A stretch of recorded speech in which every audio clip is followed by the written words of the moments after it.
Okay, everybody, so today we are watching Season 1, Episode 1, Season 1 of the Twilight Zone, Episode 1, Where is Everybody?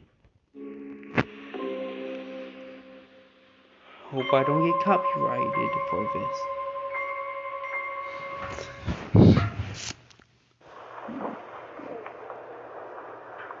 How do you do? You gentlemen, of course, know how to push a product. That essentially is your job.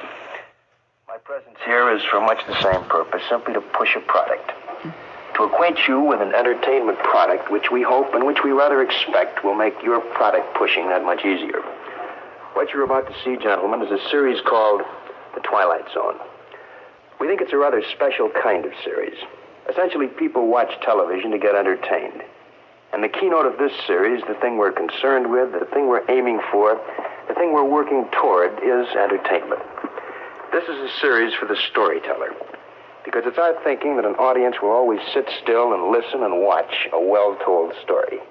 And now that I've immodestly gone on record predicting the high quality of this series, let me very briefly show you what we mean by a special kind of series. You know, writers in general are notoriously bad verbal tellers of stories. We do much, much better behind a typewriter.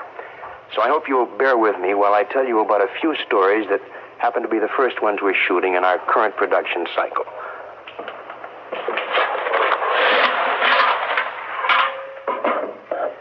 This is sand. It represents desert.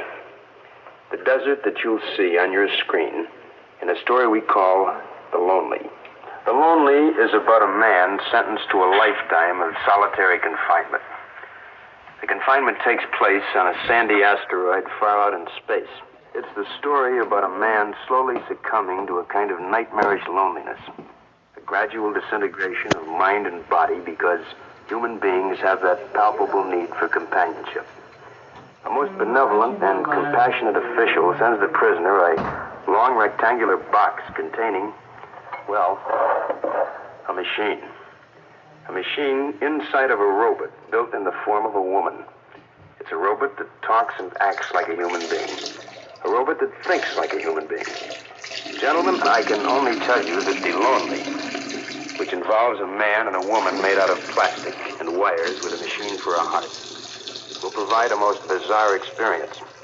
As to the physiological extensions of their relationship, that is, man and female machine, and what they do in their spare time, we're leaving this wide open.